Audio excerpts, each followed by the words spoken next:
the budget for 25-26. This budget continues our government's efforts to A. Accelerate growth, B.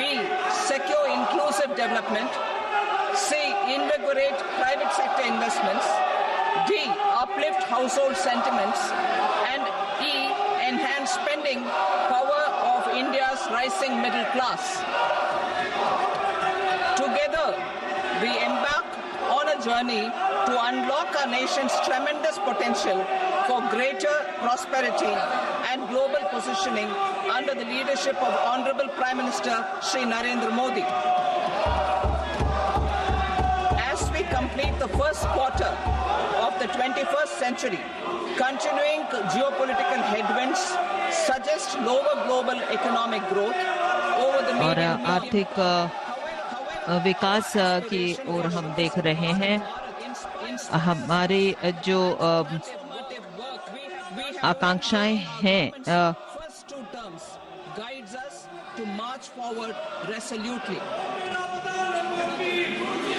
Our economy is the fastest growing among all major economies.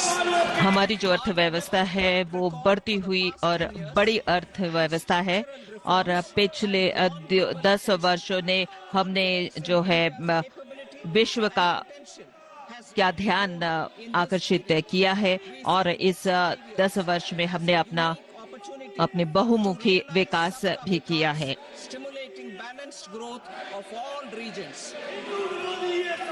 The great Telugu poet and playwright Gurujada Apparao had said, "Deshamante matti kadoy, deshamante manushuloy," meaning a country is not just its soil, a country is its people.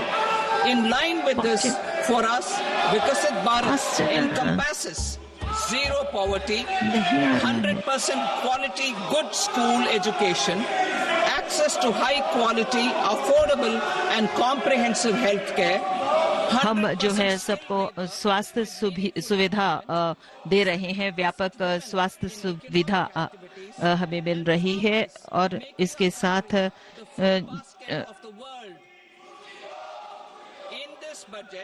The proposed development measures span 10 broad areas focusing on Garib, youth, Annadata and Nari. गरीब युवा और नारियों पर हमारा जो है पूरा ध्यान है और इसके साथ जो है हम स्वास्थ्य पर ध्यान दे रहे हैं और मैन्युफैक्चरिंग और मेक इन इंडिया पर हमारा पूरा ध्यान है और रोजगार पर हमारा पूरा ध्यान है और नवाचार पर हम पूरी तरह से हमारा ध्यान केंद्रित कर रहे हैं और साथ में हम नवाचार पर ध्यान दे रहे हैं और कृषि, एमएसएमई, निवेश और निर्यात पर हम काफी काम कर चुके हैं और हम समावेशी तौर पर काम कर रहे हैं और विकसित भारत बनाने पर हम पुरजोर ध्यान दे रहे हैं। पहले 5 वर्षों में हमारे जो विकास का दर है वो हम बढ़ा रहे हैं। बिजली का, खनिज का, वित्तीय क्षेत्र और विनियमीय सुधार हम कर रहे हैं। कृषि जो है हमारी सर्व प्राथमिकता है और अब जो है हम कृषि पर अपना पूरा ध्यान इस समय दे रहे हैं। धन धान्य कृषि योजना, जन धान्य कृषि योजना और एग्री डिस्ट्रिक्ट कार्यक्रम पर हम काम कर रहे हैं और एस्पिरेशनल डिस्ट्रिक्ट कार्यक्रम के अंतर्गत हम जन धान्य कृषि योजना पर हम काम कर रहे हैं और जो हम ये जो कार्यक्रम है इसमें जिनकी उत्पादकता कम है उस पर हम करेंगे और इस हमारा लक्ष्य ये है कि हम कृषि उत्पादकता को बढ़ाएं।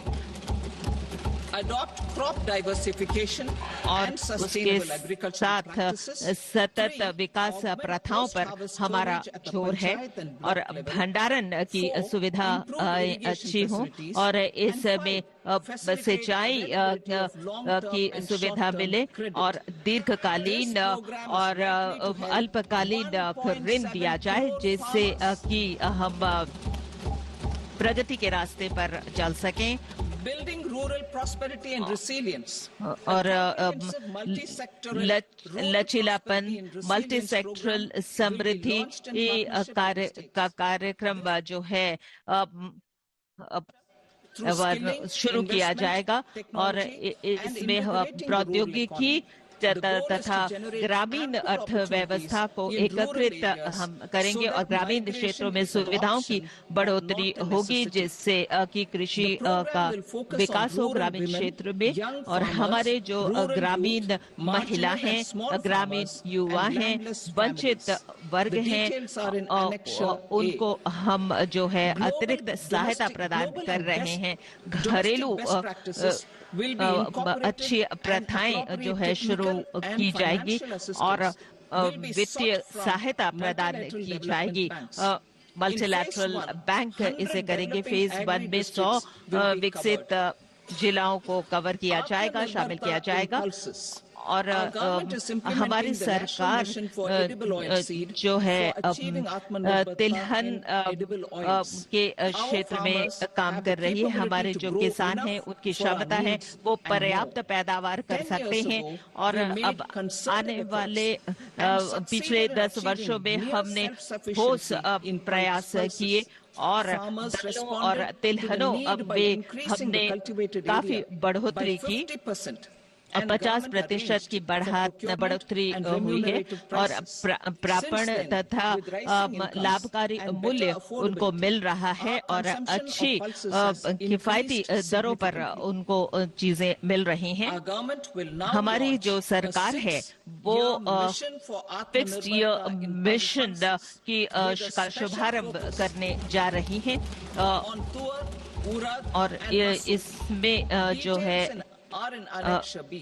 अब मैं एनेक्सर बी में आ रही हूँ सेंट्रल एजेंसी जैसे कि नाफेड और वो तैयार होंगे जिससे कि ये दालों को का प्रापण कर सके आने वाले 2 वर्षों में और इसके साथ जो है इनके साथ सहमति में प्रवेश करेंगे व्यापक कार्यक्रम हमारे फलों और सब्जियों के लिए हम लोगों को प्रोत्साहित कर रहे हैं कि इस क्षेत्र में ज्यादा से ज्यादा काम हो और जिससे कि हमारे समाज और स्वस्थ बने लोगों की आय में बढ़ोतरी हो और साथ में जो है एक व्यापक कार्यक्रम लाया गया है जिससे कि आपूर्ति बढ़े और हमारे किसानों को सहभागिता से वो आगे और पैदावार उनकी बढ़ सके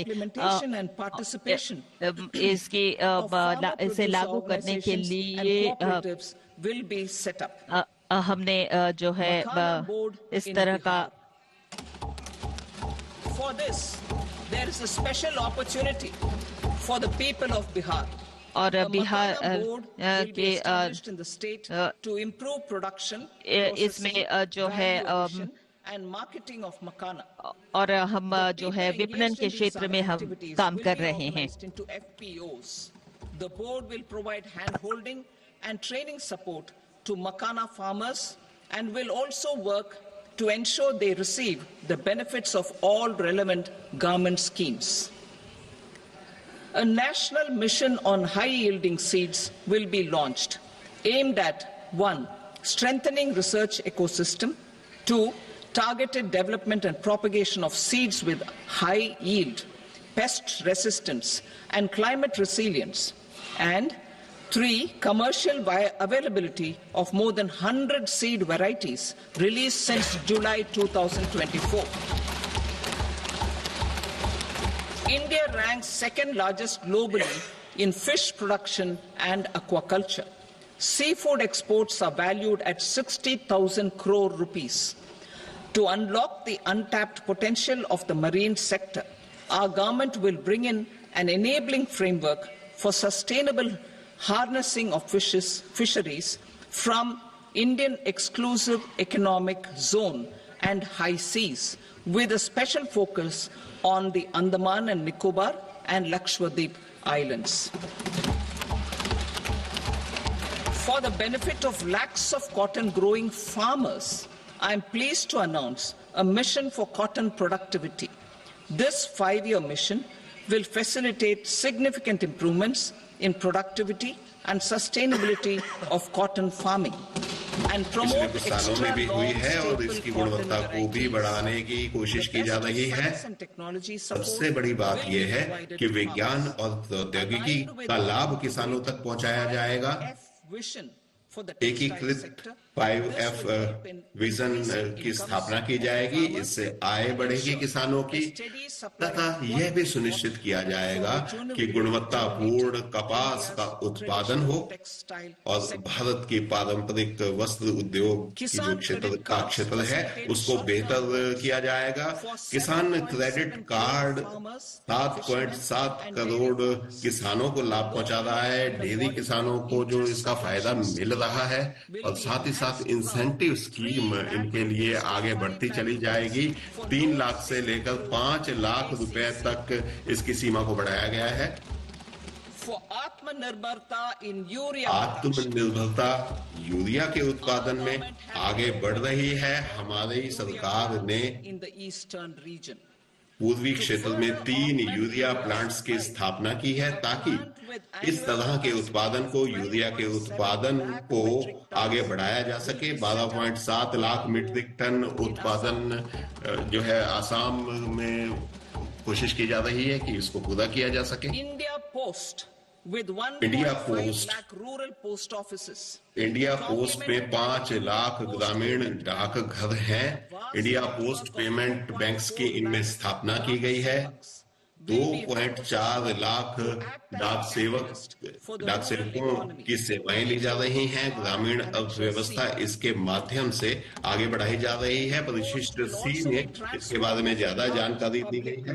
इंडिया पोस्ट लगातार हम बता दें कि एक सबसे बड़ी लॉजिस्टिक इकाई के रूप में काम कर रही है। विश्वकर्मा योजना में भी स्वसहायता समूहों के लिए भी, महिलाओं के समूहों के लिए भी लगातार इसके संदर्भ में काम किया जा रहा है। हमारी सरकार एनटीडीसी को भी सपोर्ट कर रही है ताकि इस क्षेत्र में आगे बढ़ा जा सके।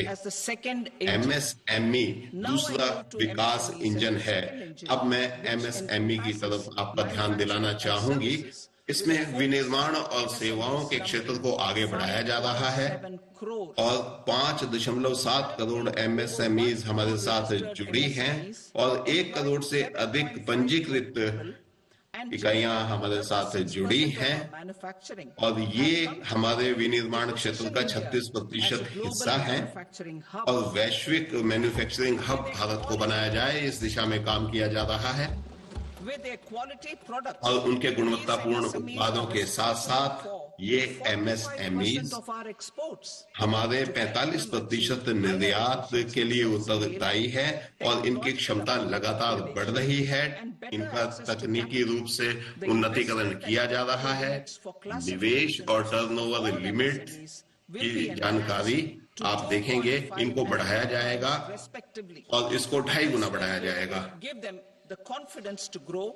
और इससे निश्चित रूप से विकास को बढ़ावा मिलेगा, रोजगार नए बनेंगे, सृजित होंगे और इसके जो जानकारी विस्तृत जानकारी परिशिष्ट बी में दी गई है और क्रेडिट गारंटी कवर को बेहतर बनाने का प्रयास किया गया है। माइक्रो और स्मॉल यूनिट्स के लिए 5 से 10 करोड़ की सीमा तय की गई है। 1.5 लाख करोड़ लोग इससे लाभान्वित होंगे। दूसरी बात, स्टार्टअप्स के लिए 10 करोड़ की सीमा अब 20 करोड़ कर दी गई है और इसमें गारंटी 1% होगी और ये 27 विशिष्ट क्षेत्रों पर केंद्रित होगी, जिससे आत्मनिर्भर भारत के लिए मार्ग और प्रशस्त होगा। एमएसएमईज के लिए up to 20 crore rupees. 20 crore रुपए तक के ऋण की व्यवस्थाएं की गई हैं और माइक्रो या सूक्ष्म उद्यमों के लिए हम कस्टमाइज्ड क्रेडिट कार्ड्स की शुरुआत कर रहे हैं जिनमें 5 लाख की क्रेडिट लिमिट होगी और इसको बेहतर तरीके से पेश किया जाएगा। पहले साल में 10 लाख क्रेडिट कार्ड्स जारी किए जाएंगे और जो स्टार्टअप्स के लिए फंड्स हैं उनको भी ऑटोमेटेड किया जाएगा। ऑटोमेटेड फंड की स्थापना इस संदर्भ में की जाएगी। 91,000 करोड़ रुपए से अधिक की राशि इस मद में निर्धारित की गई है और भारत सरकार का जो योगदान होगा 10,000 करोड़ रुपए का होगा और इसके अलावा नए दायरे के साथ एक और फंड की शुरुआत की जा रही है। 10,000 करोड़ से इसकी शुरुआत की जाएगी। इसके अलावा 5 लाख महिलाओं के लिए जो अनुसूचित जनजातियों और जातियों की होंगी उनको उद्यमियों के रूप में विकसित किया जाएगा। इनको टर्म लोन या एक मियादी ऋण दिया जाएगा और ये स्कीम लगातार स्टैंड अप इंडिया स्कीम के संदर्भ में आगे बढ़ेगी। ऑनलाइन कैपेसिटी बिल्डिंग प्रोग्राम्स की शुरुआत की जाएगी। प्रबंधन कुशलताएं भी इनको सिखाई जाएंगी। जो श्रम आधारित क्षेत्र हैं उनको बेहतर बनाने के लिए, उद्यमशीलता को बढ़ावा देने के लिए, जहां पर श्रम की आवश्यकता अधिक पड़ती है, हमारी सरकार लगातार कई तरह के उपाय करेगी। इस योजना में सफल स्टैंड अप इंडिया स्कीम से प्राप्त अनुभवों को शामिल किया जाएगा। उद्यमशीलता और प्रबंधकीय कौशलों के लिए ऑनलाइन क्षमता निर्माण कार्यक्रम भी आयोजित किए जाएं। श्रम सघन क्षेत्रों के लिए उपाय। श्रम सघन क्षेत्रों में रोजगार और उद्यमशीलता के अवसरों को बढ़ावा देने के लिए हमारी सरकार विशिष्ट नीतिगत और सहायक उपाय करेगी।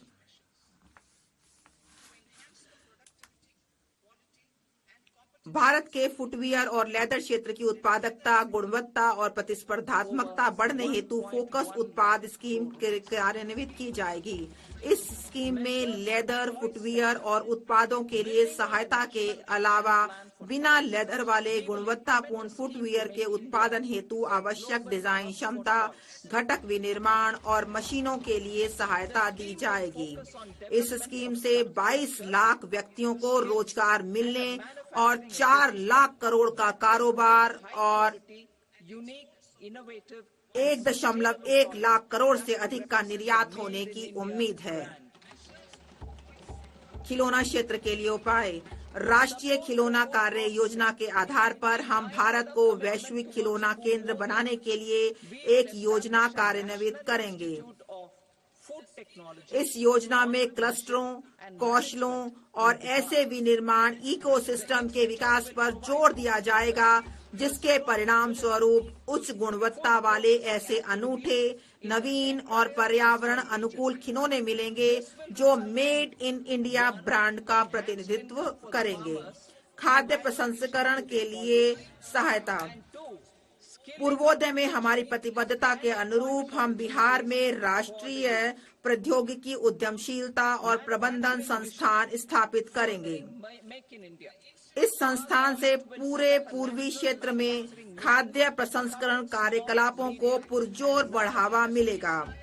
इसके परिणाम स्वरूप 1. किसानों के उत्पादों के मूल्य संवर्धन के माध्यम से उनकी आमदनी बढ़ेगी और 2. युवाओं को कौशल प्रशिक्षण, उद्यमशीलता और रोजगार के अवसर प्राप्त होंगे।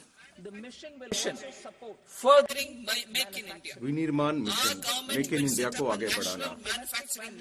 हमारी सरकार केंद्रीय मंत्रालयों और राज्यों के लिए नीतिगत सहायता, निष्पादन कार्य योजनाओं, शासन और निगरानी फ्रेमवर्क उपलब्ध कराकर मेक इन इंडिया को आगे बढ़ाने के उद्देश्य से लघु, मध्यम और बड़े उद्यमों को शामिल करते हुए राष्ट्रीय विनिर्माण मिशन की स्थापना करेगी। इसका विवरण अनुलग्न अंग में दिया गया है और यह जो इसका जो जलवायु अनुकूल विकास की परतों को ध्यान में रखते हुए मिशन स्वच्छ प्रौद्योगिकी विनिर्माण को भी सहायता प्रदान करेगा। इसका उद्देश्य घरेलू मूल्यवर्धन में पर्याप्त सुधार करना, solar PV cell, EV battery, मोटरों, कंट्रोलरों, इलेक्ट्रोलाइजरों, विंड टर्बाइनों, अत्यधिक वोल्टेज वाले ट्रांसमिशन उपकरण और ग्रिड स्किल बैटरियों का हमारा इकोसिस्टम तैयार करना होगा। तीसरे इंजन के रूप में निवेश। अब मैं तीसरे इंजन के रूप में निवेश की ओर बढ़ती हूँ, जिसमें लोगों में निवेश, अर्थव्यवस्था में निवेश और नवाचार में निवेश शामिल है। लोगों में निवेश, सक्षम आंगनवाड़ी और पोषण 2.0। सक्षम आंगनवाड़ी और पोषण 2.0 कार्यक्रम देश भर में 8 करोड़ से अधिक बच्चों, 1 करोड़ गर्भवती महिलाओं तथा स्तनपान कराने वाली महिलाओं और आकांक्षी जिलों एवं पूर्वोत्तर क्षेत्र में लगभग 20 लाख किशोरियों को पोषण संबंधी सहायता प्रदान करता है। इस पोषण संबंधी सहायता के लिए लागत मानदंडों को समुचित रूप से बढ़ाया जाएगा। अटल टिंकरिंग प्रयोगशालाएं हमारे बच्चों में जिज्ञासा और नवाचार की भावना उत्पन्न करने तथा वैज्ञानिक सोच को बढ़ावा देने के लिए अगले 5 वर्षों में सरकारी स्कूलों में 50,000 अटल टिंकरिंग प्रयोगशालाएं स्थापित की जाएंगी। सरकारी माध्यमिक स्कूलों और प्राथमिक स्वास्थ्य केंद्रों पीएचसी के लिए ब्रॉडबैंड कनेक्टिविटी। भारत नेट परियोजना के अंतर्गत ग्रामीण क्षेत्रों में सभी सरकारी माध्यमिक स्कूलों और प्राथमिक स्वास्थ्य केंद्रों को ब्रॉडबैंड कनेक्टिविटी प्रदान की जाएगी। भारतीय भाषा पुस्तक स्कीम। हम स्कूल और उच्चतर शिक्षा के लिए भारतीय भाषाओं में डिजिटल रूप में पुस्तकें प्रदान करने के लिए भारतीय भाषा पुस्तक योजना कार्यान्वित करने का प्रस्ताव करते हैं। इसका लक्ष्य विद्यार्थियों को अपने विषयों को बेहतर ढंग से समझने में मदद करना है। राष्ट्रीय कौशल उत्कृष्टता केंद्र। जुलाई 2024 के बजट में घोषित की गई पहलों की दिशा में कार्य करते हुए वैश्विक विशेषज्ञता और भागीदारी के साथ 5 राष्ट्रीय कौशल उत्कृष्टता केंद्रों को स्थापित किया जाएगा, ताकि make for India, make for the world विनिर्माण के लिए आवश्यक कौशलों के साथ हमारे युवाओं को सुसज्जित किया जा सके। इस भागीदारी में पाठ्यक्रम डिजाइन, प्रशिक्षकों का प्रशिक्षण, कौशल प्रमाणन फ्रेमवर्क और आवधिक समीक्षा को शामिल किया जाएगा। आईआईटी में क्षमता का विस्तार। 23 आईआईटी में विद्यार्थियों की कुल संख्या में 100% की वृद्धि हुई है, जो विगत 10 वर्षों में 65,000 से बढ़कर 1.35 लाख हो गई है।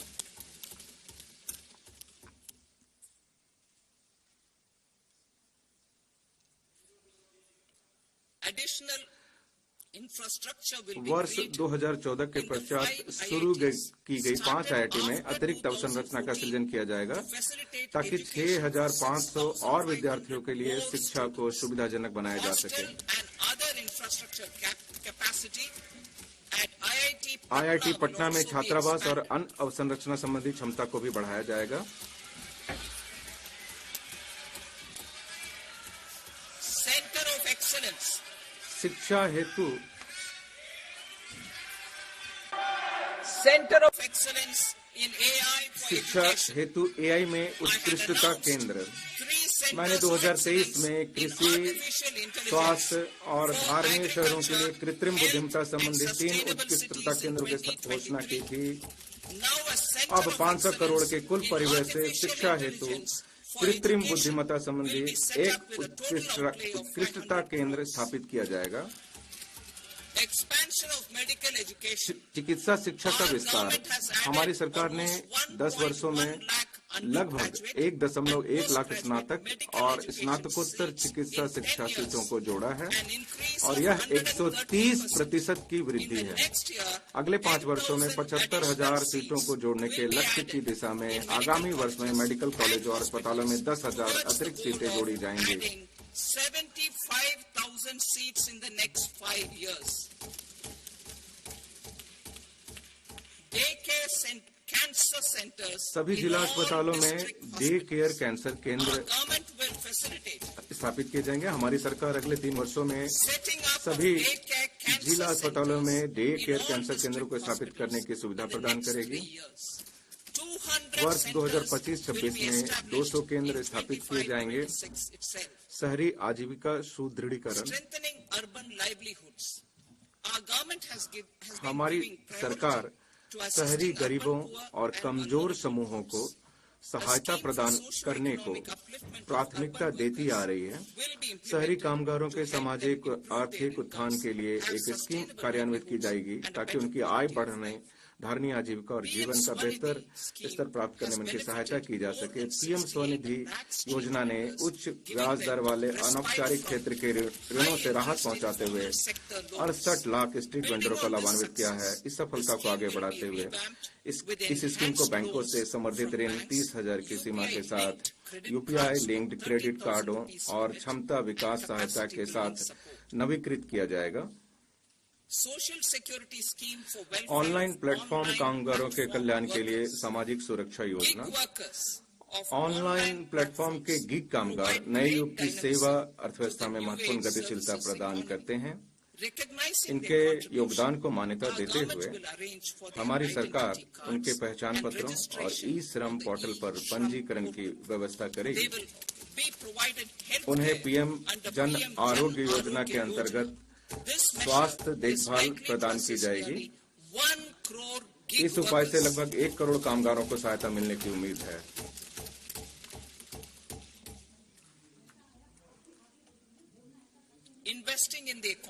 अर्थव्यवस्था में निवेश। अवसंरचना में सार्वजनिक निजी भागीदारी।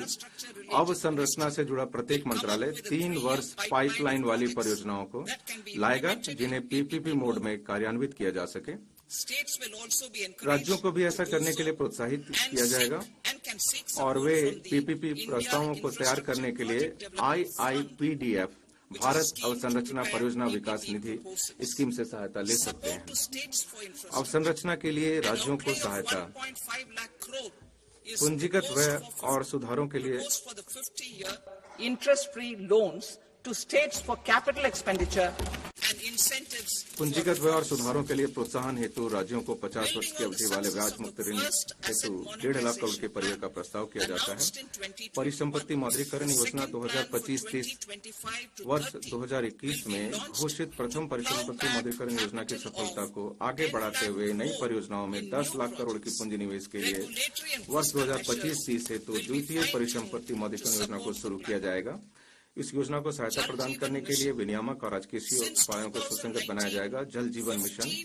वर्ष 2019 से 15 करोड़ से अधिक परिवारों को नल से पेयजल प्रदान किया गया है, जो ग्रामीण आबादी का 80% हिस्सा है। 100% कवरेज हासिल करने के लिए बढ़े हुए कुल परिव्यय के लिए इस मिशन का विस्तार 2028 तक करने की घोषणा करते हुए मुझे खुशी हो रही है। इस मिशन का मुख्य उद्देश्य ध्यान अवसंरचना की गुणवत्ता और जन भागीदारी के माध्यम से ग्रामीण क्षेत्र में पाइप से जल आपूर्ति योजना के प्रचालन और रखरखाव ONM पर होगा। राज्यों, संघ राज्य क्षेत्रों के साथ पृथक समझौता ज्ञापनों पर हस्ताक्षर किया जाएगा ताकि इसकी निरंतरता और नागरिक केंद्रित जल सेवा सुपुर्दगी को सुनिश्चित किया जा सके। शहरी क्षेत्र सुधार। जुलाई के बजट प्रस्तावों को आगे बढ़ाते हुए शासन, नगरपालिकाएं सेवाओं, शहरी भूमि और आयोजना से संबंधित शहरी क्षेत्र सुधारों को प्रोत्साहित किया जाएगा। शहरी चुनौती निधि। जुलाई के बजट में घोषित विकास केंद्रों के रूप में शहरों का सृजनात्मक पुनर्विकास और जल एवं स्वच्छता के लिए प्रस्तावों को कार्यान्वित करने हेतु सरकार 1 लाख करोड़ की शहरी चुनौती निधि स्थापित करेगी। यह निधि भरोसेमंद परियोजनाओं की लागत के 25% तक की धनराशि को इस शर्त के साथ वित्त पोषित करेगी कि लागत का कम से कम 50% बॉन्ड, बैंक ऋणों और पीपी से वित्त पोषित किया जाए। वर्ष 2025-26 के लिए 10,000 करोड़ के आवंटन का प्रस्ताव है। विद्युत क्षेत्र सुधार। हम राज्यों द्वारा बिजली वितरण सुधारों और अंतर राज्य ट्रांसमिशन क्षमता के संवर्धन को प्रोत्साहित करेंगे। इससे बिजली कंपनियों की वित्तीय स्थिति और क्षमता में सुधार होगा। राज्यों को इन सुधारों पर कार्य करने पर जीएसडीपी की 0.5% अतिरिक्त उधारी की अनुमति दी जाएगी।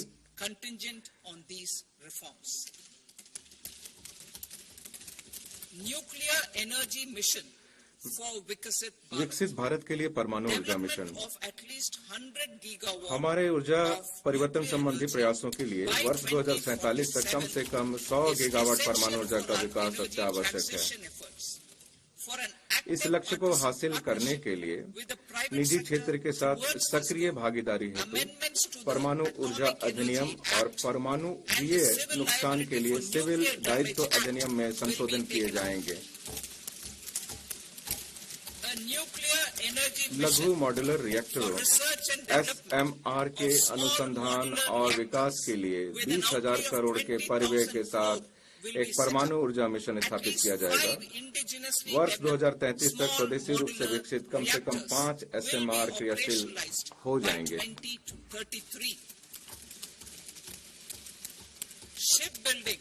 पोत निर्माण। लागत संबंधी हानियों के समाधान के लिए पोत निर्माण वित्तीय सहायता नीति को नवीकृत किया जाएगा। इसमें चक्रीय अर्थव्यवस्था को बढ़ावा देने के लिए भारतीय यार्डों में शिप ब्रेकिंग के लिए क्रेडिट नोट भी शामिल होंगे। अवसंरचना सुसंगत मास्टर लिस्ट HML में निर्दिष्ट आकार से अधिक बड़े जलपोतों को शामिल किया जाएगा। जलपोतों की रेंज, श्रेणियों और क्षमता को बढ़ाने के लिए शिप बिल्डिंग क्लस्टरों को सुविधा प्रदान की जाएगी। इसमें संपूर्ण इकोसिस्टम का विकास करने के लिए अतिरिक्त अवसंरचना सुविधाएं, कौशल और प्रौद्योगिकी भी शामिल होगी। सामुद्रिक विकास निधि। सामुद्रिक उद्योग के लिए दीर्घावधिक वित्त पोषण के लिए 25,000 करोड़ की निधि के साथ एक सामुद्रिक विकास निधि स्थापित की जाएगी। यह निधि वितरित सहायता और प्रतिस्पर्धा को प्रोत्साहन करने के लिए होगी। इसमें सरकार द्वारा 49% तक अंशदान किया जाएगा और शेष राशि पत्तनों और निजी क्षेत्र से जुटाई जाएगी। उड़ान क्षेत्रीय कनेक्टिविटी स्कीम। उड़ान ने 1.5 करोड़ मध्य वर्गीय लोगों को तीव्र यात्रा करने की उनकी आकांक्षाओं को पूरा करने में समर्थ बनाया है। इस स्कीम ने 88 हवाई अड्डों को जोड़ा है और 619 रूटों को क्रियाशील बनाया है। इस सफलता से प्रेरित होकर एक संशोधित उड़ान स्कीम शुरू की जाएगी ताकि अगले 10 वर्षों में 120 नए गंतव्यों तक क्षेत्रीय कनेक्टिविटी को बढ़ाया जा सके और 4 करोड़ यात्रियों को ऐसी परिवहन सुविधा दी जा सके। यह योजना पर्वतीय, आकांक्षी और पूर्वोत्तर क्षेत्र के जिलों में हेलीपैड और छोटे हवाई अड्डों को भी सहायता प्रदान करेगी।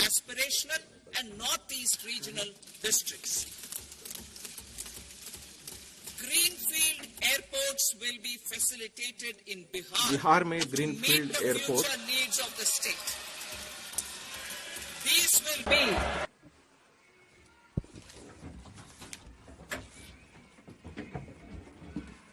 कैनाल और इसका जो परियोजना है उसको आगे बढ़ाया जाएगा। फील्ड एयरपोर्टों की सुविधा प्रदान की जाएगी ताकि राज्य की भावी आवश्यकताओं को पूरा किया जा सके। ये पटना एयरपोर्ट और बिहटा में डाउनफील्ड एयरपोर्ट की क्षमता के विस्तार के अलावा होंगे। मिथिलांचल में पश्चिमी कोसी नहर परियोजना। पश्चिमी कोसी नहर ERM परियोजना के लिए वित्तीय सहायता प्रदान की जाएगी, जिससे बिहार के मिथिलांचल क्षेत्र में 50,000 हेक्टेयर से अधिक भूमि पर बड़ी संख्या में खेती करने वाले किसानों को लाभ होगा।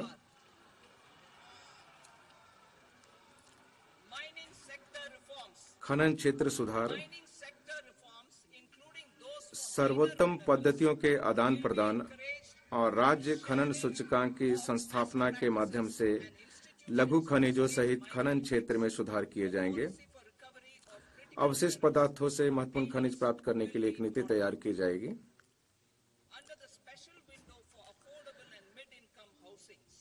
स्वामी निधि 2 किफायती और मध्यम आय आवास के लिए विशेष विंडो स्वामी के अंतर्गत विशिष्ट आवास परियोजनाओं से 50,000 आवासीय इकाइयों का निर्माण पूरा कर लिया गया है और घर खरीदने वालों को इनकी चाबियां सौंप दी गई हैं। अन्य 40,000 इकाइयों का निर्माण कार्य वर्ष 2025 में पूरा कर लिया जाएगा, जिससे उन मध्य वर्गीय परिवारों को मदद मिलेगी जो ऋण पर EMI का भुगतान कर रहे थे और साथ ही अपने वर्तमान आवास में रहने के लिए किराए का भुगतान भी कर रहे थे।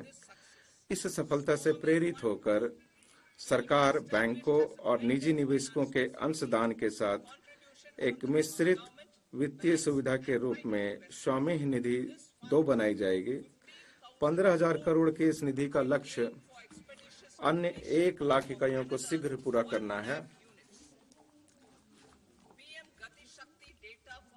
निजी क्षेत्र के लिए गति शक्ति डाटा PPP को आगे बढ़ाने और परियोजना की रूपरेखा तैयार करने में निजी क्षेत्र की सहायता करने के लिए PM गति शक्ति पोर्टल से संगत डाटा और मानचित्र प्राप्त करने की सुविधा प्रदान की जाएगी। रोजगार प्रेरित विकास के लिए पर्यटन देश में शीर्ष 50 पर्यटन स्थलों को राज्यों की भागीदारी से चैलेंज मोड माध्यम से विकसित किया जाएगा। महत्वपूर्ण अवसंरचना के निर्माण के लिए भूमि की व्यवस्था राज्यों द्वारा की जाएगी। उन स्थलों के होटलों के अवसंरचना HML में शामिल किया जाएगा।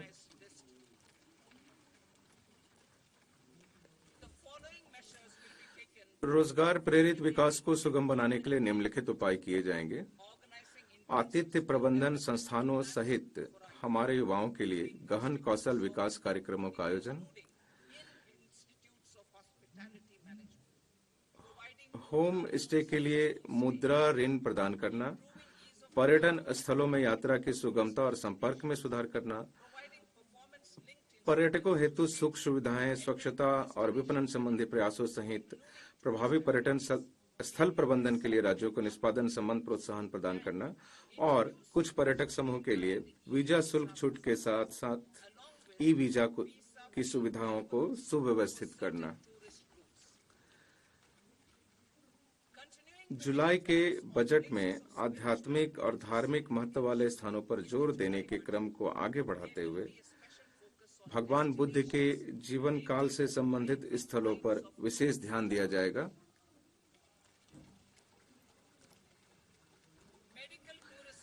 भारत में चिकित्सा पर्यटन और स्वास्थ्य लाभ, क्षमता निर्माण और आसान वीजा मानदंडों के साथ निजी क्षेत्र की भागीदारी से भारत में चिकित्सा पर्यटन और स्वास्थ्य लाभ को बढ़ावा दिया जाएगा। नवाचार में निवेश, अनुसंधान, विकास और नवाचार। जुलाई के बजट में घोषित निजी क्षेत्र से प्रेरित अनुसंधान, विकास और नवाचार पहलों को कार्यान्वित करने के लिए मैं अब 20,000 करोड़ आवंटित कर रही हूं। डीप टेक निधियों का कोष इस पहल के एक हिस्से के रूप में अगली पीढ़ी के स्टार्टअप को उत्प्रेरित करने के लिए डीप टेक निधियों के कोष पर भी विचार किया जाएगा। अगले 5 वर्षों में PM अनुसंधान अध्यावृत्ति योजना के अंतर्गत संवर्धित वित्तीय सहायता के साथ IIT और IISc में प्रौद्योगिकी अनुसंधान के लिए 10,000 अध्येता वृत्तियां प्रदान की जाएंगी। फसल जर्म प्लाज्म के लिए जीन बैंक, भविष्य में खाद्य और पोषण सुरक्षा के लिए 10 लाख जर्म प्लाज्म लाइनों के साथ दूसरे जीन बैंक की स्थापना की जाएगी। यह सार्वजनिक और निजी दोनों क्षेत्रों का आनुवंशिक अनुसंधान के लिए संरक्षण प्रदान करेगी। राष्ट्रीय भूस्थानिक मिशन, हम बुनियादी भूस्थानिक अवसंरचना और डाटा विकसित करने के लिए राष्ट्रीय भूस्थानिक मिशन शुरू करेंगे।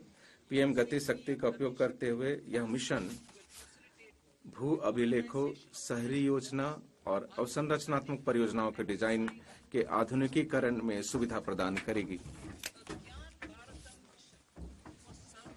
ज्ञान भारत मिशन शैक्षणिक संस्थाओं, संग्रहालयों, पुस्तकालयों और निजी संग्रहकर्ताओं के साथ हमारी पांडुलिपि और सर्वेक्षण, दस्तावेजीकरण और संरक्षण के लिए ज्ञान भारतम मिशन शुरू किया जाएगा, जिसमें 1 करोड़ से अधिक पांडुलिपियों को शामिल किया जाएगा। ज्ञान के आदान प्रदान के लिए भारतीय ज्ञान प्रणाली का एक राष्ट्रीय डिजिटल संग्रहण स्थापित किया जाएगा। अब मैं चौथे इंजन के रूप में निर्यात की तरफ बढ़ती हूँ। हम क्षेत्रीय और मंत्रालय लक्ष्यों के साथ एक निर्यात संवर्धन मिशन शुरू करेंगे, जिसे वाणिज्य मंत्रालय, एमएसएमई मंत्रालय और वित्त मंत्रालय द्वारा संयुक्त रूप से चलाया जाएगा। इससे निर्यात ऋण तक आसान पहुंच और क्रॉस बॉर्डर फैक्टरिंग सहायता की सुविधा प्राप्त होगी और एसएमई को विदेशी बाजारों में गैर टैरिफ की समस्या का सामना करने में मदद मिलेगी। भारत ट्रेड नेट व्यापार प्रलेखीकरण और वित्त पोषण समाधानों के लिए एक एकीकृत प्लेटफॉर्म के रूप में अंतर्राष्ट्रीय व्यापार हेतु भारत ट्रेड नेट नामक एक डिजिटल सार्वजनिक अवसंरचना स्थापित की जाएगी। ये एकीकृत लॉजिस्टिक्स इंटरफेस प्लेटफॉर्म में सहयोग प्रदान करेगी। बीटीएन को अंतर्राष्ट्रीय पद्धतियों के साथ सुसंगत बनाया जाएगा। वैश्विक आपूर्ति श्रृंखला के साथ हमारी अर्थव्यवस्था को जोड़ने के लिए घरेलू विनिर्माण क्षमताओं के विकास हेतु सहायता प्रदान की जाएगी। वस्तुनिष्ठ मानदंडों के आधार पर क्षेत्रों की पहचान की जाएगी। चुनिंदा उत्पादों और आपूर्ति श्रृंखलाओं के लिए वरिष्ठ अधिकारियों और उद्योगों के प्रतिनिधियों की भागीदारी के साथ सुविधा समूह गठित किए जाएंगे। इसके माध्यम से इंडस्ट्री 4.0 के में बहुत से अवसर मौजूद हैं, जिसके लिए उच्च कौशल और प्रतिभा की आवश्यकता होगी। हमारे युवाओं के पास दोनों गुण हैं। युवाओं के लाभ के लिए इस अवसर का लाभ उठाने के लिए हमारी सरकार घरेलू इलेक्ट्रॉनिक उपकरण उद्योग को सहायता प्रदान करेगी। जीसीसी के लिए राष्ट्रीय फ्रेमवर्क उभरते हुए टीयर 2 शहरों में वैश्विक क्षमता केंद्रों को बढ़ावा देने में राज्यों का मार्गदर्शन करने के लिए एक राष्ट्रीय फ्रेमवर्क तैयार किया जाएगा। ये प्रतिभा और अवसंरचना की उपलब्धता को बढ़ाने, भवन उपनियम सुधारों के लिए उपायों और उद्योगों के साथ सहयोग हेतु एक तंत्र का सुझाव देगा। हमारी सरकार उच्च मूल्य के शीघ्र खराब होने वाले बागवानी उत्पादों सहित एयर कार्गो हेतु अवसंरचना और भंडार गृह के उन्नयन के लिए सुविधा प्रदान करेगी। कार्गो जांच और सीमा शुल्क प्रोटोकॉल को सुव्यवस्थित और प्रयोक्ता अनुकूल बनाया जाएगा। अब मैं इंजन के रूप में सुधारों की तरफ बढ़ती हूं और विशेष सुधारों का उल्लेख करूंगी। पिछले 10 वर्षों में हमारी सरकार ने करदाताओं की सुविधाओं के लिए बहुत से सुधार किए हैं, जैसे कि अप्रत्यक्ष कर निर्धारण, दूसरा करदाता चार्टर, तीसरा त्वरित विवरणी, चौथा स्वकर निर्धारण पर लगभग 99% विवरणी, पांचवा विवाद से विश्वास से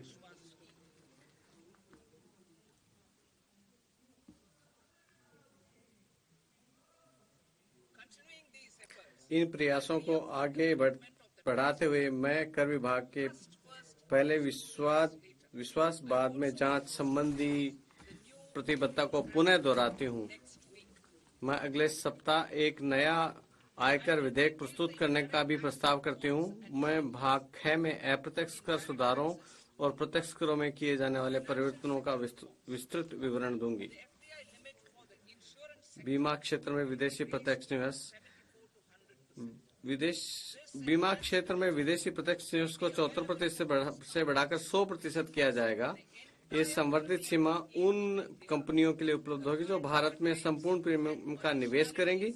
विदेशी निवेश से संबद्ध मौजूद सीमाओं और प्रतिबद्धताओं की समीक्षा की जाएगी और उन्हें सरलीकृत किया जाएगा। भारतीय डाक भुगतान बैंक की सेवाओं को ग्रामीण क्षेत्रों में दूर तक पहुंचाया जाएगा और इनका विस्तार किया जाएगा।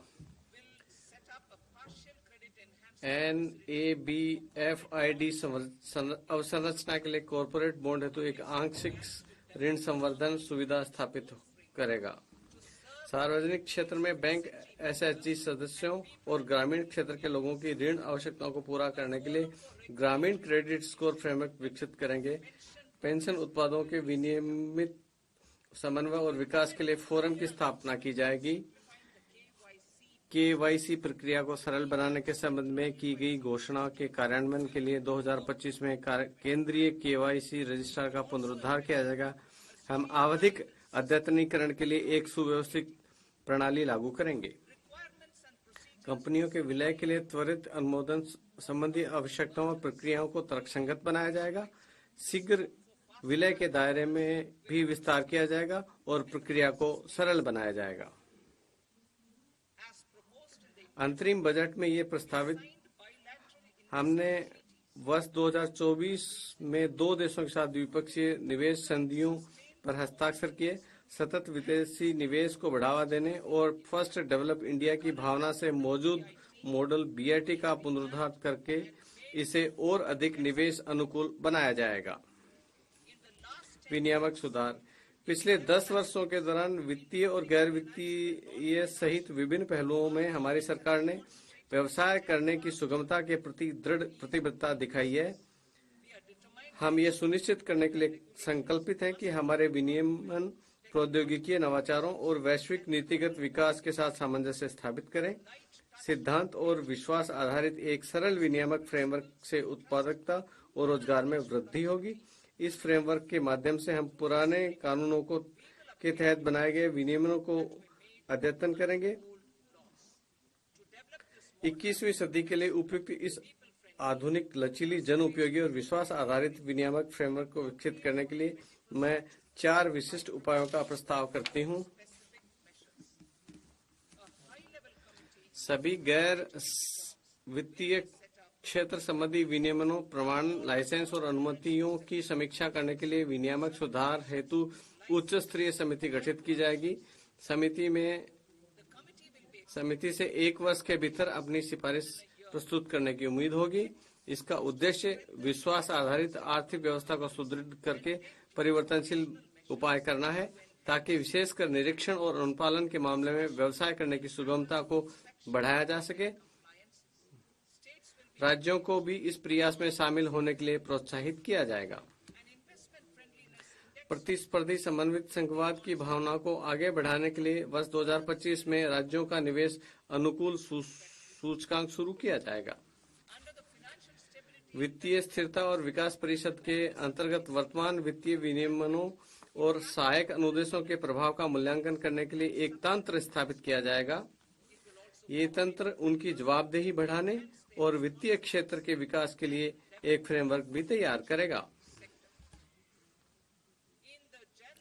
जन विश्वास अधिनियम 2023 में 180 से अधिक कानूनी प्रावधानों को गैर आपराधिक घोषित कर दिया गया था। हमारी सरकार अब विभिन्न कानूनों में 100 से अधिक प्रावधानों को गैर आपराधिक बनाने के लिए जन विश्वास विधेयक 2.0 लाएगी। अब मैं राजकोषीय नीति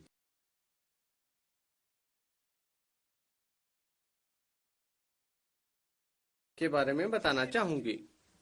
जुलाई के बजट में मैंने राजकोषीय सुदृढ़ीकरण के मार्ग पर बने रहने की प्रतिबद्धता जताई थी। हम राजकोषीय घाटे को प्रत्येक वर्ष इस प्रकार से रखने का प्रयास करेंगे कि केंद्रीय सरकार का ऋण GDP के प्रतिशत के रूप में गिरते क्रम में बना रहे। अगले 6 वर्षों के लिए रोडमैप का विस्तृत ब्यौरा FRBM विवरण में दिया गया है। संशोधित अनुमान उधारियों के अलावा कुल प्राप्तियों का संशोधित अनुमान 31.47 लाख करोड़ है, जिसमें से निवल कर प्राप्तियां 25.57 लाख करोड़ है। कुल व्यय का संशोधित अनुमान 47.16 लाख करोड़ है, जिसमें से पूंजीगत व्यय लगभग 10.18 लाख करोड़ है।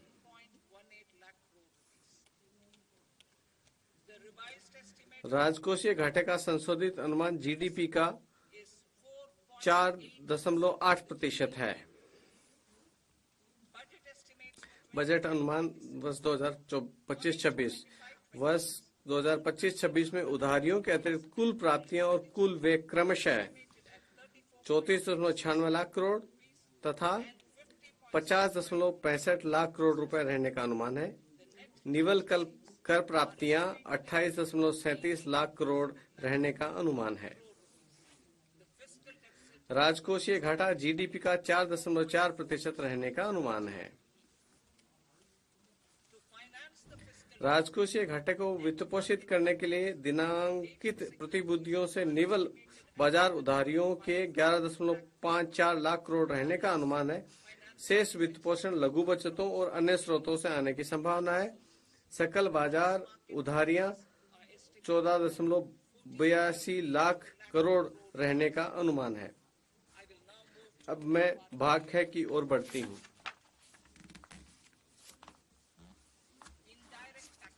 अप्रत्यक्ष कर। सीमा शुल्क से संबंधित मेरे प्रस्तावों का उद्देश्य टैरिफ संरचना को युक्तिसंगत बनाना है और शुल्क प्रतिलोम का समाधान करना है। इससे घरेलू विनिर्माण और मूल्य संवर्धन को सहायता मिलेगी, निर्यात को बढ़ावा मिलेगा, व्यापार सुविधाजनक बनेगा और आम आदमी को राहत भी मिलेगी। जुलाई 2024 के बजट में घोषित सीमा शुल्क दर संरचना की व्यापक समीक्षा के भाग के रूप में मैं 7 टैरिफ दरों को हटाने का प्रस्ताव करती हूँ। ये 2023-24 के बजट में हटाई गई थी। 7 टैरिफ दरों से के अतिरिक्त हैं। इसके बाद शेष बची टैरिफ दरें शून्य दर पर सहित 8 रह जाएंगी। दूसरा, मोटे तौर पर प्रभावी शुल्क दायित्व बनाए रखने के लिए कुछ मदों जहां ऐसे दायित्व मामूली रूप से कम होगा को छोड़कर उपयुक्त कर लगाने का प्रस्ताव करती हूं। तीसरा, एक से अधिक उपकर अथवा अधिभार नहीं लगाने का प्रस्ताव करती हूं। इसलिए मैं उपकर के अधीन 82 टैरिफ लाइनों पर समाज का कल्याण अधिभार से छूट देने का प्रस्ताव करती हूं। मैं अब क्षेत्र विशिष्ट प्रस्ताव प्रस्तुत करती हूँ। औषधि और दवाओं पर आयात पर राहत। मैं रोगियों, विशेष रूप से कैंसर, असाधारण रोगों और अन्य गंभीर जीर्ण रोगों से पीड़ित रोगियों को राहत देने के लिए 36 जीवन रक्षक औषधियों और दवाओं को बुनियादी सीमा शुल्क से पूरी तरह छूट देने का प्रस्ताव करती हूँ। मैं 6 जीवन रक्षक दवाओं को 5% के रियायती सीमा शुल्क वाली दवाओं की सूची में शामिल करने का प्रस्ताव करती हूँ। पूर्ण रूप और रियायती शुल्क उपयुक्त के निर्माताओं के लिए थोक औषधियों पर भी इसी प्रकार ये लागू होंगे। औषधियों कंपनियों द्वारा चलाए जाने वाले रोगियों सहायता कार्यक्रमों के अंतर्गत विशिष्ट औषधियां और दवाएं BCD से पूरी तरह छूट प्राप्त हैं, बशर्ते कि दवाओं की आपूर्ति रोगियों को निःशुल्क की जाए। मैं 13 नए रोगी सहायता कार्यक्रम के साथ साथ 37 अन्य दवाओं को इसमें शामिल करने का प्रस्ताव करती हूँ। घरेलू विनिर्माण और मूल्य वर्धन को सहायता। महत्वपूर्ण खनिज। जुलाई 2024 के बजट में मैंने 25 ऐसे महत्वपूर्ण खनिजों पर BCD से पूरी तरह से छूट दी थी जो घरेलू तौर पर उपलब्ध नहीं है। मैंने 2 अन्य ऐसे खनिजों पर भी BCD कम की थी ताकि विशेष रूप से MSME द्वारा उनकी प्रोसेसिंग को बड़ा प्रोत्साहन दिया जा सके। अब मैं कोबाल्ट पाउडर और लिथियम आयन बैटरी, पारा, जिंक और 12 अन्य महत्वपूर्ण खनिजों के अपशिष्ट एवं अवशिष्ट पर पूरी तरह से छूट का प्रस्ताव करती हूँ। इससे भारत के विनिर्माण के लिए उनकी उपलब्धता सुनिश्चित करने तथा हमारे युवाओं को लिए अधिक रोजगार उपलब्ध कराने में मदद मिलेगी।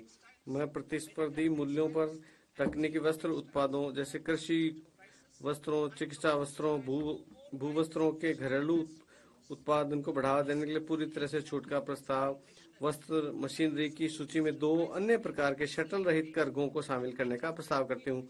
मैं नो टैरिफ लाइन के द्वारा कवर किए गए बुने वस्त्रों पर 10% अथवा 20% के BCD दर को संशोधित कर 20% अथवा 115 रुपए प्रति किलोग्राम जो भी अधिक हो करने का भी प्रस्ताव करती हूँ। हमारे मेक इन इंडिया नीति के अनुसार और प्रतिलोम शुल्क संरचना को ठीक करने के लिए मैं इंटरेक्टिव फ्लैट पैनल डिस्प्ले पर BCD को 10% से बढ़ाकर 20% करने और ओपन सेल तथा अन्य घटकों पर BCD को कम करके 5% का प्रस्ताव करती हूँ। वर्ष 2023-24 के बजट में मैं LCD, LED टेलीविजन के ओपन सेल के विनिर्माताओं के लिए ओपन सेल के पुर्जों पर BCD को 5% से कम करके 2.5% कर दिया था। ऐसे ओपन सेल के विनिर्माताओं को और बढ़ावा देने के लिए हम इन पुर्जों पर BCD छूट प्राप्त होगी। Lithium ion battery. मैं इलेक्ट्रॉनिक वाहनों के बैटरी के विनिर्माण के लिए 35 अतिरिक्त पूंजी वस्तुओं और मोबाइल फोन बैटरी विनिर्माण के लिए 28 अतिरिक्त पूंजी वस्तुओं को छूट प्राप्त पूंजीगत वस्तुओं की सूची में शामिल करने का प्रस्ताव करती हूं। इससे मोबाइल और इलेक्ट्रॉनिक वाहन दोनों के लिए लिथियम आयन बैटरी के घरेलू विनिर्माण को बढ़ावा मिलेगा। पौध परिवहन क्षेत्र, ये मानते हुए कि पौध परिवहन में उत्पादन शुरू करने से पहले की लंबी अवधि होती है, मैं जलपोतों के विनिर्माण के लिए कच्चे माल घटकों, उपभोज्यों तथा पुर्जों पर अगले 10 वर्षों तक बीसीडी से छूट जारी रखने का प्रस्ताव करती हूँ।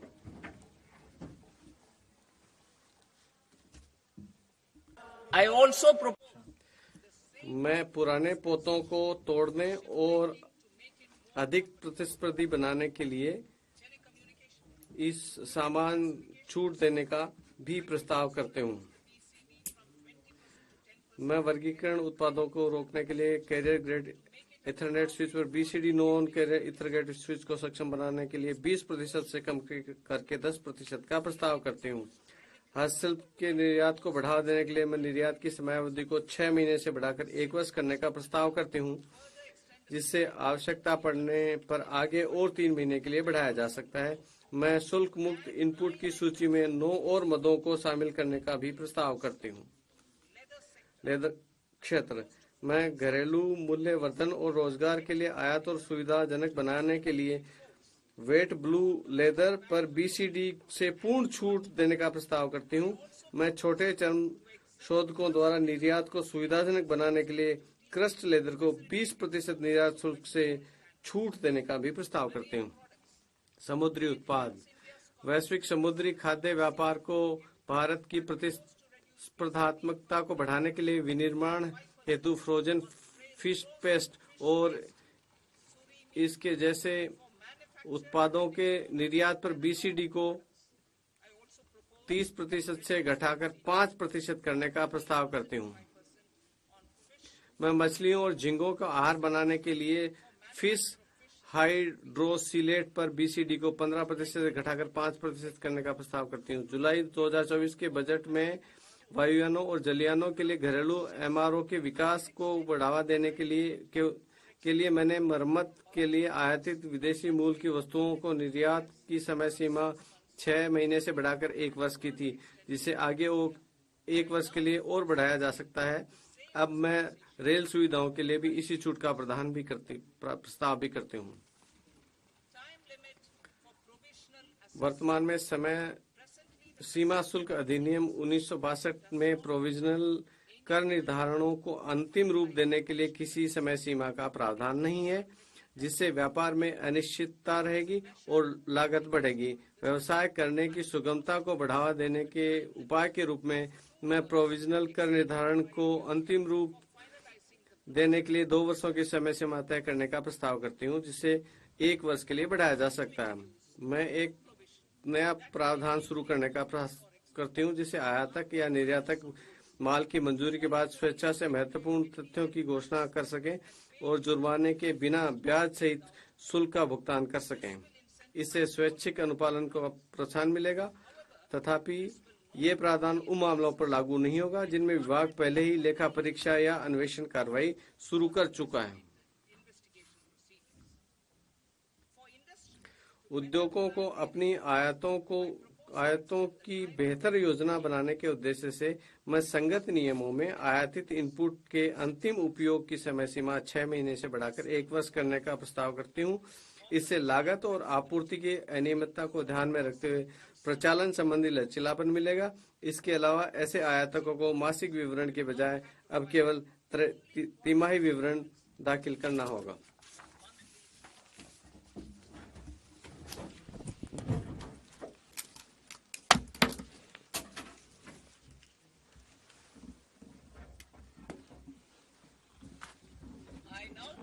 अब मैं अपने प्रत्यक्ष कर प्रस्तावों पर आती हूँ।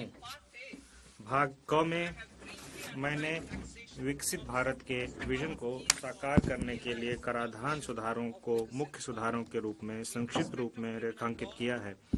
आपराधिक विधि के संबंध में हमारी सरकार ने हाल ही में भारतीय दंड संहिता के स्थान पर भारतीय न्याय संहिता को अधिनियमित किया है। मुझे इस सम्मानित सदन और देश को यह बताते हुए हर्ष हो रहा है कि नया आयकर विधेयक भी न्याय की इसी भावना को आगे बढ़ाएगा। यह नया विधेयक अध्यायों और शब्दों की दृष्टि से वर्तमान विधि की अपेक्षा आधे से कम एवं पाठ रूप में सुस्पष्ट और प्रत्यक्ष होगा। यह करदाताओं और कर प्रशासन के लिए समझने में आसान होगा, जिससे कर सुनिश्चितता आएगी और मुकदमेबाजी कम होगी। तथापि सुधार मंजिल नहीं है, बल्कि हमारे लोगों और अर्थव्यवस्था के लिए अच्छे परिणाम प्राप्त करने के साधन मात्र हैं। सुशासन प्रदान करने के लिए प्रक्रियाशील होने की आवश्यकता होती है। द थिरुकुरल ने श्लोक 542 में इसे व्यक्त किया है, जो इस प्रकार है: वानों की वाजहुम उलागेल्ला मन्नावन कोनों की वाजहुम कुडी, अर्थात जैसे जीवित प्राणी वर्षा की आशा में जीते हैं, वैसे ही नागरिक सुशासन की आशा में जीते हैं। हमारी सरकार इस बात के लिए प्रतिबद्ध है कि जमीनी हकीकत पर पैनी नजर रखते हुए और स्थितियों का गहन जायजा लेते हुए उचित प्रक्रिया की जाए और इसके साथ ही राष्ट्र निर्माण के हमारे प्रयासों के साथ संतुलन भी बनाए रखा जाए। निम्नलिखित उपाय इस बात का ब्यौरा देंगे कि प्रधानमंत्री मोदी जी के नेतृत्व में हमारी सरकार ने नागरिकों द्वारा व्यक्त आवश्यकताओं को समझने, और मैं पुनः इसको दोहराती हूँ कि निम्नलिखित उपाय इस बात का ब्यौरा देंगे कि प्रधानमंत्री मोदी जी ने के नेतृत्व में हमारी सरकार ने नागरिकों द्वारा व्यक्त आवश्यकताओं को समझने और उसे संबोधित करने के लिए किस प्रकार कदम उठाए गए। मेरे कर प्रस्ताव इसी मनोभाव से प्रेरित हैं। मेरे प्रस्ताव के उद्देश्य इस प्रकार हैं: मध्य वर्ग पर विशेष ध्यान देते हुए व्यक्तिगत आयकर सुधार, कठिनाइयां कम करने के लिए टीडीएस और टीटीएस को युक्ति संगत बनाना, स्वैच्छिक अनुपालन को प्रोत्साहित करना, अनुपालन के बोझ को कम करना, व्यवसाय कम करने की सुगमता, रोजगार और निवेश। मैं वैयक्तिक आयकर के संबंध में अपना प्रस्ताव अंत में प्रस्तुत करूंगी। कठिनाइयां कम करने के लिए टीडीएस और टीडीएस को तर्कसंगत बनाना। मैं टीडीएस की दरों और सीमाओं की संख्याओं को उसे युक्ति संगत बनाने का प्रस्ताव करती हूँ। इसके अलावा बेहतर स्पष्टता और एकरूपता के लिए टीडीएस हेतु राशि की सीमा बढ़ाई जा रही है। वरिष्ठ नागरिकों के लिए ब्याज दर पर कटौती की सीमा 50,000 से दोगुनी बढ़ाकर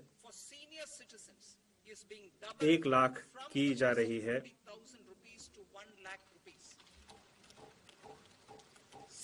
इसी प्रकार किराए पर टीडीएस के लिए वार्षिक सीमा जो कि 2.40 लाख से बढ़ाकर 6 लाख कर दी गई है।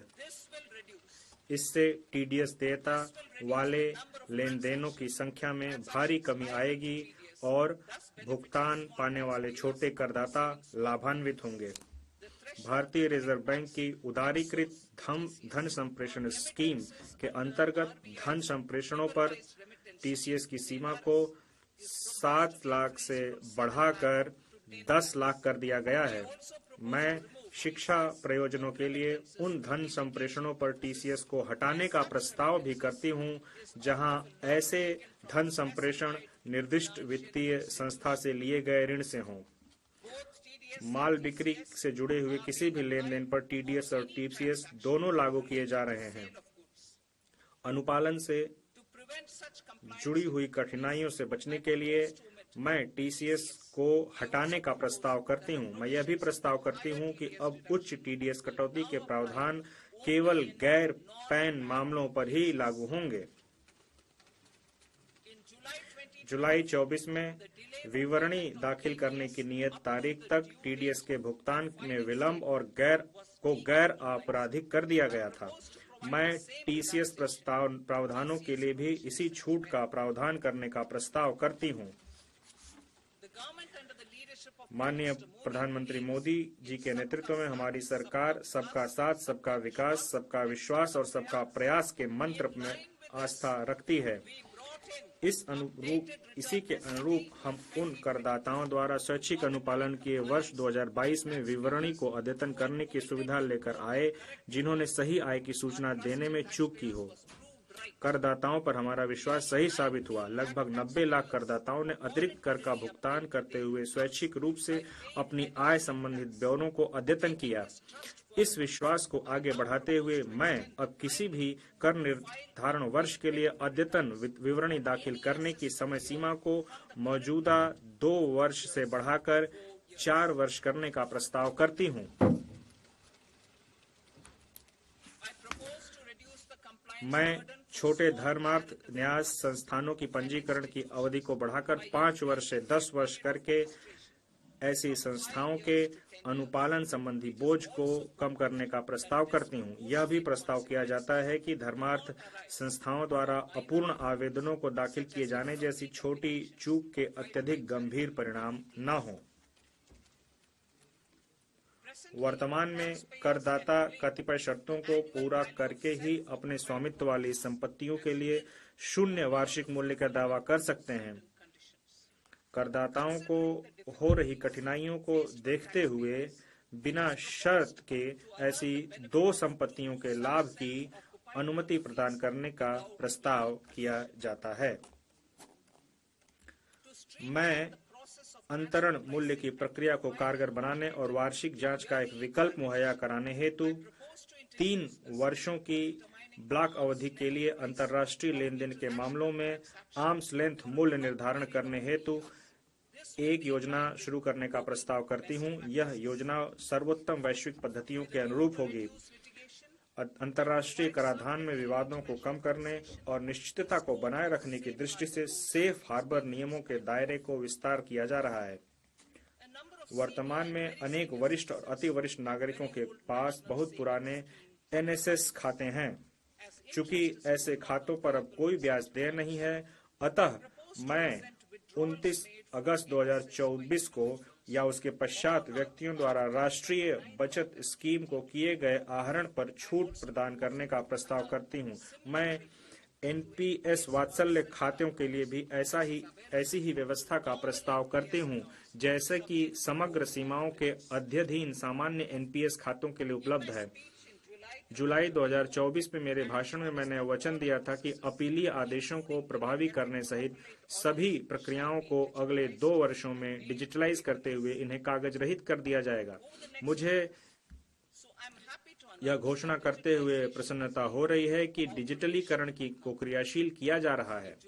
जुलाई 2024 में हम अपील में लंबित आयकर विवादों के समाधान के लिए विवाद से विश्वास स्कीम लेकर आए थे। इस स्कीम को बहुत अच्छी प्रतिक्रिया मिली और लगभग 33,000 करदाताओं ने अपने विवादों के समाधान के लिए इस स्कीम का लाभ उठाने का प्रस्ताव किया है। निवेश और रोजगार बढ़ाने के लिए मेरे पास कुछ प्रस्ताव हैं। उन अनिवासियों के लिए प्रकल्पित कराधान व्यवस्था का प्रस्ताव किया जाता है जो ऐसे निवासी कंपनियों को सेवाएं प्रदान करते हैं जो इलेक्ट्रॉनिक विनिर्माण सुविधा स्थापित या संचालित करती हैं। इसके अलावा मैं उन अनिवासियों की कर निश्चितता के लिए एक सेफ हार्बर शुरू करने का प्रस्ताव करती हूं जो निर्दिष्ट इलेक्ट्रॉनिकी विनिर्माण इकाइयों को आपूर्ति के लिए घटकों का भंडारण करते हैं। वर्तमान में टन भार कर स्कीम केवल समुद्र में जाने वाले जहाजों के लिए उपलब्ध है।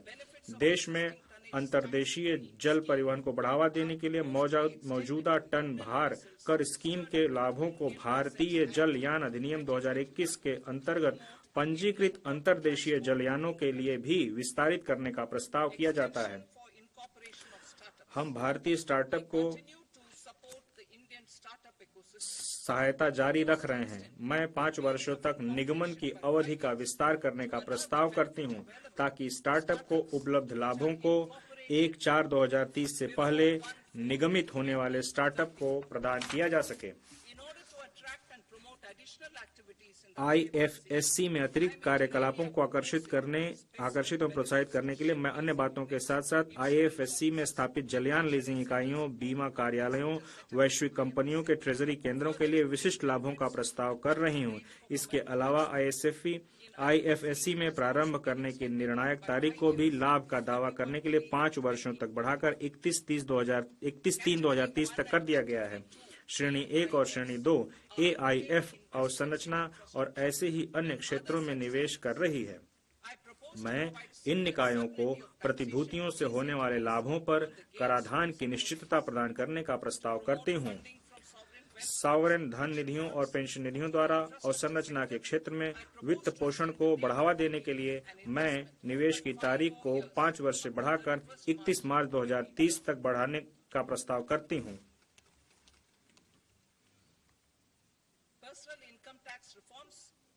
मध्य वर्ग पर विशेष ध्यान देते हुए वैयक्तिक आयकर सुधार।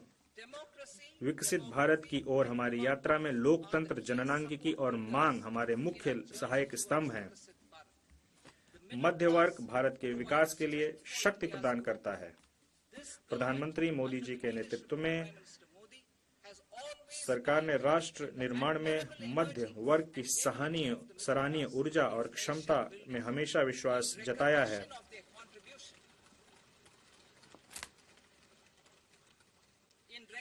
उनके योगदान को देखते हुए हमने उनके कर के बोझ को समय समय पर कम किया है। 2014 के बाद तुरंत शून्य कर स्लैब को बढ़ाकर 2.5 लाख कर दिया गया था, जिसे 2019 में बढ़ाकर 5 लाख कर दिया गया, 2023 में 7 लाख कर दिया गया। यह मध्य वर्ग की करदाताओं पर हमारी सरकार के विश्वास को दर्शाता है। मुझे अब यह घोषणा करते हुए प्रसन्नता हो रही है कि नई कर व्यवस्था के अंतर्गत 12 लाख तक की आय अर्थात विशिष्ट दर आय जैसे पूंजीगत लाभ को छोड़कर 1 लाख प्रतिमाह की औसत आय पर कोई आयकर देय नहीं होगा।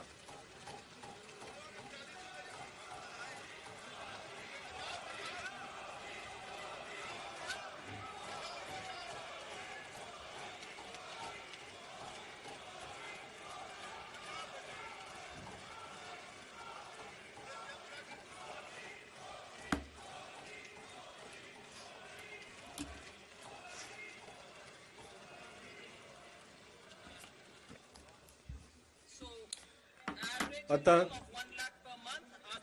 1 लाख अर्थात विशिष्ट आय दर जैसे पूंजीगत लाभ को छोड़कर नए व्यवस्था में यह जो लिमिट है वो 12.75 लाख की होगी वेतनभोगी करदाताओं के लिए, जो कि वर्तमान में 75,000 की मानक कटौती के कारण है।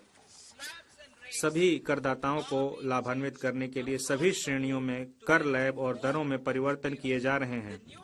यह नई संरचना मध्य वर्ग के करों को काफी कम करेगी और घरेलू उपभोग, बचत और निवेश को बढ़ावा देने के लिए उनके पास अधिक धनराशि उपलब्ध होगी। मैं नई कर व्यवस्था में निम्नानुसार कर दर संरचना को संशोधित करने का प्रस्ताव करती हूँ। 0 से 4 लाख रुपए 0, 4 से 8 लाख रुपए 5%, 8 से 12 लाख रुपए 10%, 10 से 12 लाख रुपए 15%, 16 से 20 लाख रुपए 20%, 20 से 24 लाख रुपए 25%, 24 लाख रुपए से अधिक 30%।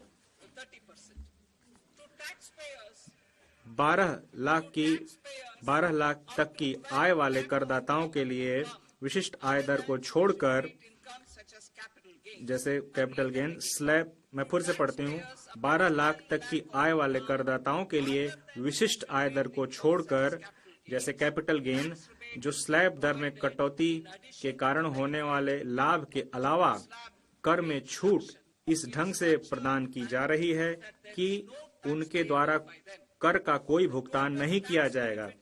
आय के विभिन्न दरों में स्लैब दर संबंधी परिवर्तनों और छूट के कुल कर लाभ को उदाहरणों के साथ दर्शाया जा सकता है। नई कर व्यवस्था में 12 लाख की आय वाले करदाता को कर में 80,000 रुपए का लाभ होगा, जो कि पुरानी कर दरों के अनुसार उसके देय कर का 100% होगा। 18 लाख रुपए की आय वाले व्यक्ति को कर में, जो कि 18 लाख की आय प्राप्त कर रहा है, उसको 70,000 रुपए, जो कि पुरानी कर दरों के अनुसार देय कर का 30% होगा, का लाभ होगा। जो 25 लाख की आय वाले व्यक्ति को 1,10,000 रुपए, जो कि पुरानी कर दरों के अनुसार 25% का होगा, का लाभ होगा। मेरे कर प्रस्तावों के प्रस्ताव अनुलग्नक में दिए गए हैं। इन प्रस्तावों के परिणाम स्वरूप प्रत्यक्ष करों में लगभग 1 लाख करोड़ और प्रत्यक्ष कर में और अप्रत्यक्ष करों में लगभग 2600 करोड़ का परित्याग होगा। माननीय अध्यक्ष महोदय, इसके साथ ही मैं इस बजट को सदन के सम्मुख रखती हूँ। जय हिंद।